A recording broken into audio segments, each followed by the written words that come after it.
தரீகத் என்கின்ற அரபி சொல்லுக்கு பாதை என்பது பொருளாகும்.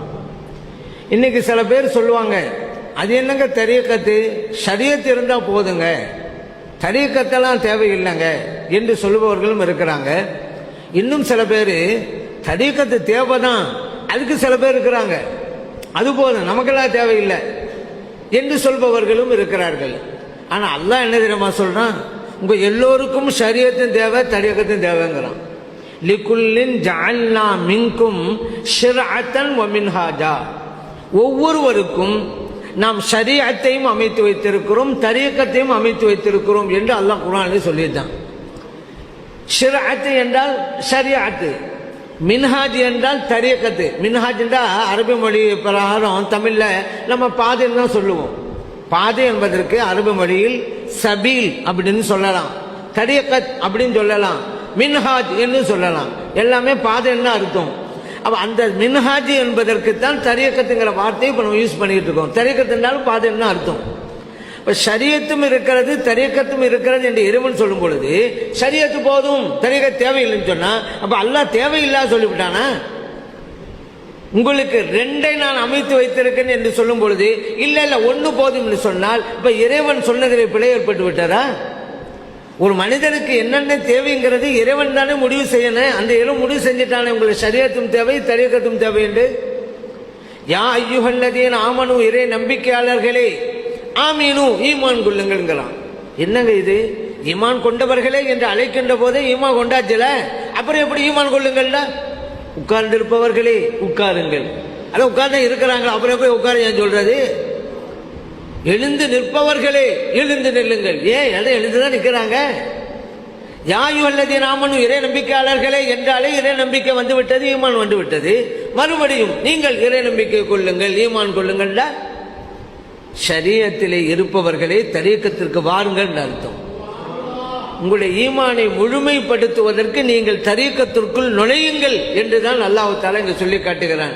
வெளிப்படையில ஈமான் சொன்னா ஈமான் வந்து விட்டது, பரிபூர்ண ஈமான் வேண்டும் என்றால் தரீகத்திற்கு வர வேண்டும். ஈமான் கொண்டவர்களே ஈமான் கொள்ளுங்கள் என்று அல்லாஹ் தஆலா அதனால் தான் சொல்லி காட்டுகிறான். இங்க தரீகத்துக்கு வந்துட்டா பையத்து முறைன்னு ஒன்று இருக்குதுங்க. நபிலாம் ஸல்லல்லாஹு அலைஹி வஸல்லம் காலத்தில் பையத்து முறை இருந்தது.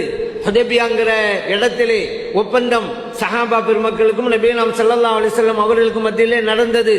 உஸ்மான் ரலியல்லாஹு அன்ஹு அவர்களே நபிலாம் ஸல்லல்லாஹு அலைஹி வஸல்லம் அவர்கள் மக்காவுக்கு அனுப்பி வச்சாங்க.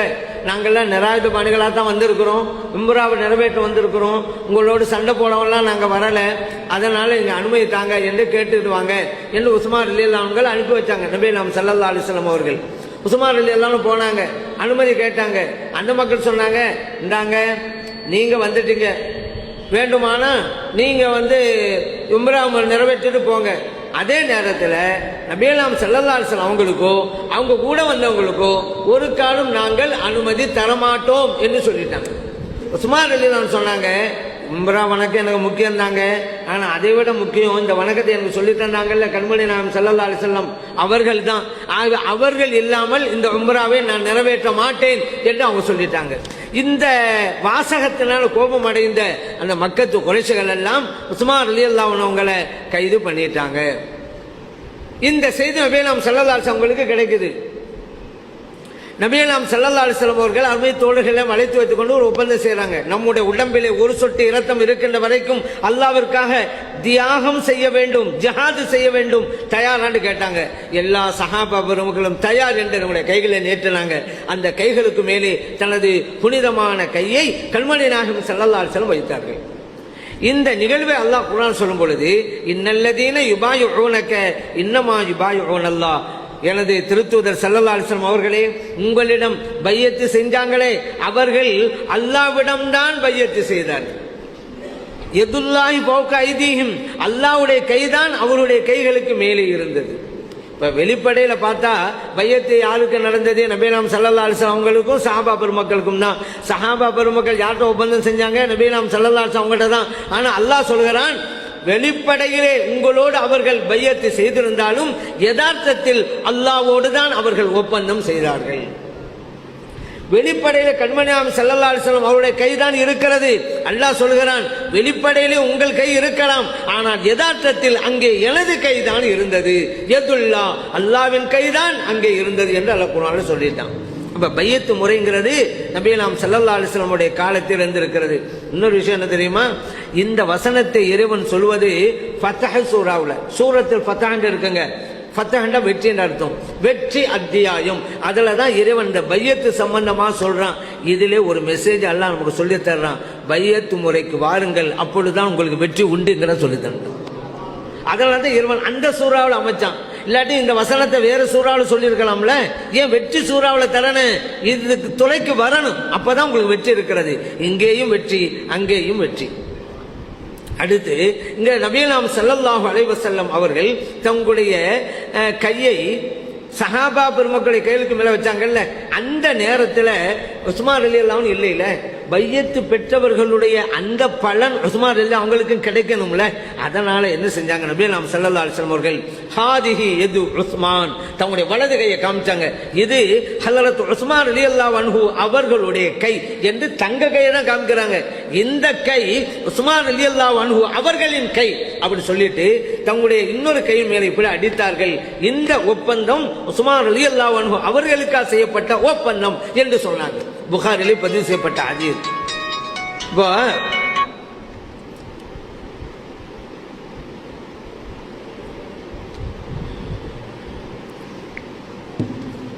நபிகள் நாயகம் ஸல்லல்லாஹு அலைஹி வஸல்லம் அவர்கள் தங்களுடைய கையை உஸ்மான் ரலியல்லாஹு அன்ஹு அவருடைய கை என்கிறார்கள். அல்லாஹ் சொல்கிறான், நபிகள் நாயகம் ஸல்லல்லாஹு அலைஹி வஸல்லம் அவருடைய கை எனது கை என்கிறான். இங்கே தான் ஒரு தொடர்பை பார்க்க வேண்டும். அல்லாஹ்வுடைய ரசூல் ஸல்லல்லாஹு அலைஹி வஸல்லம் அவர்கள் உஸ்மான் ரலியல்லாஹு அன்ஹு எல்லாருக்கும் மத்திய தொடர்பா பாத்தீங்களா? இன்னைக்கு கூட ஷேகுமார்களிடம் நாம் ஒப்பந்தம் செய்வோம். வெளிப்படையில் அவர்கள் யதார்த்தத்தில் அவங்களுடைய ஷேகிட்ட, அவங்களுடைய ஷேகிட்ட, அவர்களுடைய ஷேகிட்ட, இப்படி போய் கடைசியில் கண்மணி நாயகம் ஸல்லல்லாஹு அலைஹி வஸல்லம் அவர்களிடம் போய் நிற்கும். இதைத்தான் இங்கே தொடர்பை குர்ஆனிடமிருந்தும் ஹதீஸிலிருந்தும் பெறுகிறோம். கண்மணி நாயகம் ஸல்லல்லாஹு அலைஹி சொன்னாங்க, இந்த கை உஸ்மான் ரலியல்லாஹு அன்ஹுடைய கை. அல்லாஹ் சொன்னான், நபிகள் நாயகம் ஸல்லல்லாஹு அலைஹி வஸல்லம் அவருடைய கை எனது கை என்றார். இங்க பையத்து முறை, இதுல முரீத் ஷேக்னு கேள்விப்பட்டிருப்பீங்க. யாரு இந்த பையத்தை பெறுகிறாரோ அவங்களுக்கு முரீதுன்னு சொல்லுவோம். யாரு பையத்தை கொடுக்கிறாங்களோ அவங்களுக்கு ஷேக் அப்படின்னு சொல்லுவோம். இதுக்கு என்ன அர்த்தம்? பையத்துல ஒப்பந்தம் உங்களுக்கு சொல்லிட்டேன். ஷேக் அப்படின்னு சொன்னா ஞான குரு, முரீதுன்னு சொன்னா நாடக்கூடியவர். சீடர் தான் நேரடி அர்த்தம். முரீதுக்கு நேரடி அர்த்தம் என்ன அப்படின்னு கேட்டா நாடக்கூடியவர். யார் இவர் நாடுறாரு, எதை நாடுகிறார்? அல்லாவை நாடக்கூடியவர் அர்த்தம். அதான் முரீத். அல்லாவை நாடினால் அதை அவங்க இறைவனை தேட வேண்டும் முடிவுக்கு வந்துட்டா நீங்க பையத்து பெற்றான், ஒப்பந்தம் செஞ்சாகணும். இங்க அந்த முரீது என்னை உங்களுடைய மாணவராக ஏற்றுக்கொள்ளுங்கள் அப்படின்பாங்க. ஷேகு உங்களை என்னுடைய சீடராக நான் ஏற்றுக்கொண்டேன். இந்த ஒரு ஒப்பந்தத்திற்கு தான் பையத்துன்னு பேரு. முரீத் என்ற என்ன? நாடக்கூடியவர், அல்லாவை நாடக்கூடியவர்கள். ஒவ்வொருவரும் அப்படிதான் வாழணும், அல்லாவை நாடித்தான் வாழணும். ஆனா ஏனோ தெரியல, அல்லாஹ் இந்த வாய்ப்பை, இந்த தௌஃபீக்கை, இந்த நற்பேட்டினை இந்த தரீக்கத்துக்குள்ளே நுழைந்த மக்களுக்கு தான் அல்லாஹ் கொடுத்திருக்கிறான். ஏன்னா அல்லாஹ் நல்லவர்களை பற்றி சொல்லும் பொழுது யுரீதூன வஜ்ஹஹு, அல்லாவின் திருமுகத்தை நாடக்கூடியவர்கள் என்று நல்லவர்கள் பற்றி சொல்றான். அப்ப ஒவ்வொருவரும் எப்படி இருக்கணும்? அல்லாவின் திருமுகத்தை நாடணும். அதான் முரீத், அல்லாவை நாடக்கூடியவர். அதற்காகத்தான் இந்த தரீக்கத்துக்குள்ளே ஒரு நுழைகிறாரு. அப்ப இவர் அல்லாவை நாடுகிறார். சரி, நாடப்படக்கூடியவர் யாரு? நாடப்படக்கூடியவன் இங்கே அல்லாஹ் தான். இப்போ முரீது இவர் என்றால் முராது அல்லாஹ். ஒன்றை தேடுகிறோம் என்றால் தேடுபவர் இருக்கிறாரு, அந்த மாதிரி தேடப்படக்கூடியது ஒன்று இருக்கணும்ல. இப்ப இவர் நாடுகிறார். முரீது யாரை நாடுகிறார்? அல்லாவை நாடுகிறார். முராது நாடப்பட்டவன் அல்லாஹ். இதையே இன்னொரு கோணத்தில் பார்த்தா அல்லாஹ் முரீது ஆகிறான், இந்த முரீது முராது ஆகிறாரு. அல்லாஹ் முரீத் ஆகிறான், அல்லாஹ் நாடக்கூடியவன் ஆகிறான். அல்லாஹ் இவரை இந்த ரூட்டுக்குள்ள இழுக்கணும்னு நாடியதால் தான் இந்த வாய்ப்பு இவருக்கு கிடைத்தது. எல்லாருக்கும் இது கிடைக்காதுங்க. அல்லாஹ் தேர்ந்தெடுக்கணும் முத்துக்கள், மாணிக்கங்கள் இந்த ரூட்டுக்கு. அப்ப அல்லாஹ் தான் நாடினான், இவருக்கு இந்த துறை கொடுக்க வேண்டியதான் என்று அல்லாஹ் நாடி விட்டான். அதனால இந்த துறைக்குள்ளே இவர் வந்தாரு. அல்லாஹ் நாடினான் என்றால் நாடப்பட்டவர் யார்? இவர். ஒரு வகை இவர் முரீதாக இருக்கிறார், அல்லாஹ் முராதாக இருக்கிறான். இன்னொரு கோணத்திலே அல்லாஹ் முரீதாக இருக்கிறான், இவர் முராதாக இருக்கிறார். இப்படிப்பட்ட ஒரு நசீப் நற்பேறு இந்த தரீக்கத்துக்குள்ளே நுழைந்தவருக்கு கிடைக்கிறது. அல்லாஹ் இன்னொன்னு மூசா அலைஹிஸ்ஸலாம் தெரியுமில்ல, மூசா அலைஹிஸ்ஸலாத்தை அல்லாஹ் தஆலா அனுப்பி வச்சுட்டாங்க, போங்க ஹிதர் அலைஹிஸ்ஸலாத்துல போங்க அப்படின்னு அல்லாஹ் சொல்லிட்டான்ல. மூசா அலைஹிஸ்ஸலாம் யாரு? ஒரு நபிங்க, அல்லாஹ்வுடைய தூதர், ரசூல். ஆனாலும் இந்த துறைக்கு என்று சிலர் இருக்கிறார்கள், அவர்களிடம் செல்லுங்கள் என்று அல்லாஹ் தஆலா சொல்லிட்டான். மூசா அலைஹிஸ்ஸலாம் போயிட்டாங்க. அடையாளம் எங்க கண்டுபிடிச்சுக்கிறது? அப்போ ஒரு மீன் எடுத்துக்கிட்டு போகணும். அந்த மீன் எங்க உயிர் பெற்று போகுதோ அங்கே தான் ஹிதர் அலைஹிஸ்ஸலாம் இருக்கிறார்கள், அல்லாஹ் சொல்லிட்டான். அதனால ஒரு பொரிச்ச மீன் எடுத்துட்டு போனாங்க மூசா அலைஹிஸ்ஸலாம், தன்னோட ஒரு வாலிபனை அழைச்சிட்டு போனாங்க. எங்கே உயிர் பெற்றதோ அங்குதான் ஹிதர் அலைஹிஸ்ஸலாம் இருக்கிறார்கள். கண்டுபிடிச்சா சந்திச்சுதான் வச்சுக்கிறேங்க. இந்த துறைக்கு ஒரு ஆசிரியர் தேவைங்கிறத அல்லாஹ் சொல்லி காட்டுகிறான். அது மட்டும் இல்ல, இன்னொரு மெசேஜ் செய்தியும் இறைவன் நமக்கு சொல்லி தருகிறான். ஹிதர் அலைஹிஸ்ஸலாம் அவர்கள் இருக்கிற இடத்துக்கு போன உடனே செத்த மீன் உயிர் பெற்று விட்டு, செத்த மீன் உயிர் பெற்று, அதனாலதான் கண்டுபிடிச்சுக்கிறாங்க இங்கதான் ஹிதர் அலைஹிஸ்ஸலாம் இருக்கிறாங்க. அப்படித்தான் ஒரு ஞான குருவிடம் நாம் செல்கின்ற போது இறந்து போன உள்ளங்கள் உயிர் பெற்று விடுகின்றன, மரணித்த உள்ளங்களுக்கும் உயிர் கிடைக்கும் என்கின்ற செய்தி அல்லாஹு தஆலா இதிலே சொல்லி காட்டுகிறான். யா அய்யுஹல்லதீன ஆமனு தகுல்லாஹ் வப்தகு இலைல் வசீலா, இறை நம்பிக்கையாளர்களே அல்லாஹ்வை அஞ்சு கொள்ளுங்க, அல்லாஹ்வை நெருங்குவதற்கு வசீலாவை தேடிக்கொள்ளுங்க. இங்கே வசீலா என்பவர்கள் தான் ஷேகுமார்கள்.